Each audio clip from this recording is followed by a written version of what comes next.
Some people invest in real estate because they don't want to invest in banks.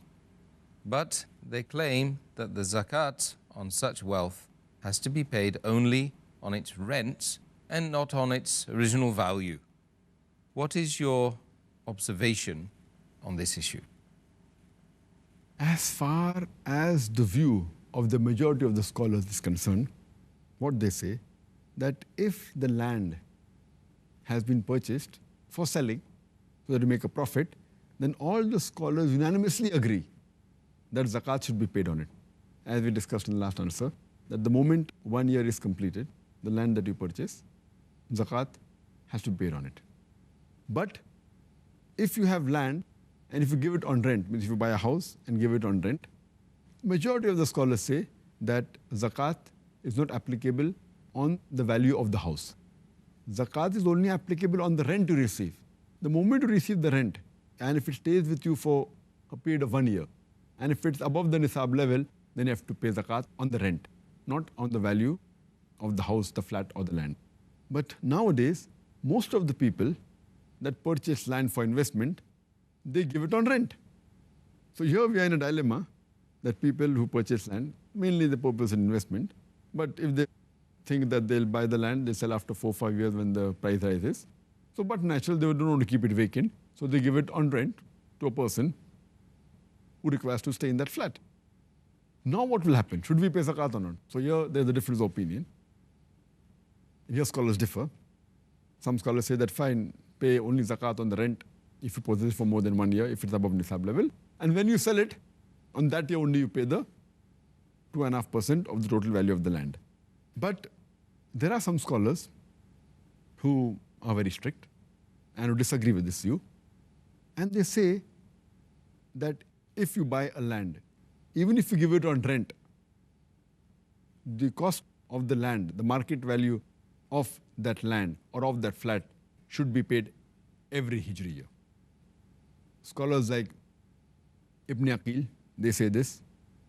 Ibn al-Arabi, Ibn Aqil, who's a Hanbali, Ibn al-Arabi, who is a Malaki, Sheikh Abu Zora, who's a Hanafi, Abdul Rahman al-Hassan, Sheikh Abdul Waf Khalaf, who is presently a very great scholar, Sheikh Yusuf al-Qardawi, and scholars of the same group.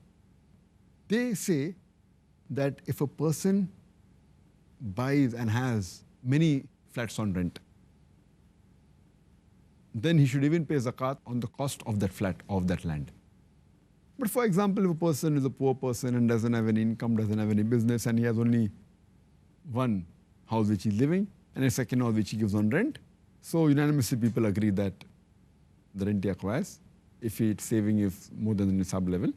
But there are many rich people who are landlords and who possess many houses, many flats which they give on rent. They own large properties.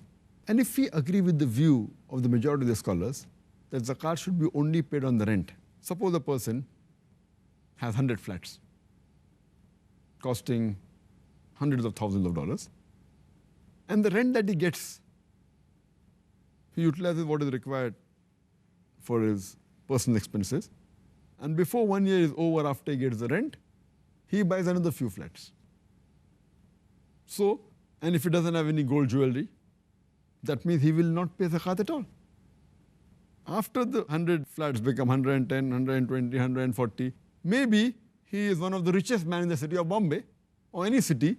He may own half the property of the city, half the land in the city. So if you agree that zakat should not be paid, he may be a multi-billionaire, may own half the city, may own 3/4 of the city. He takes rent. When he gets the rent, before it becomes 1 year, he utilizes what he wants. Then he buys new land. And if zakat is not there on land, which is given on rent, he will keep on getting richer and richer and richer without paying a single dollar as zakat.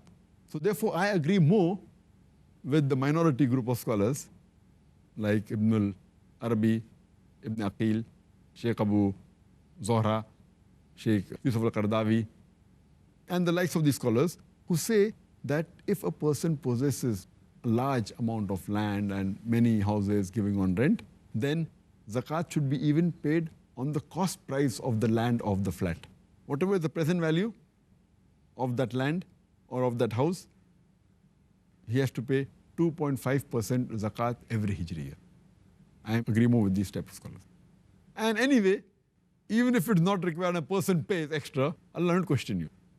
Surely you will get sawab for that. Even if you give a sadaqah, you will get sawab. So always agree, when in doubt, leave it out and go on the side which will give more sawab. Because minimum is 2.5% zakat. If you pay more, Allah will yet be happy.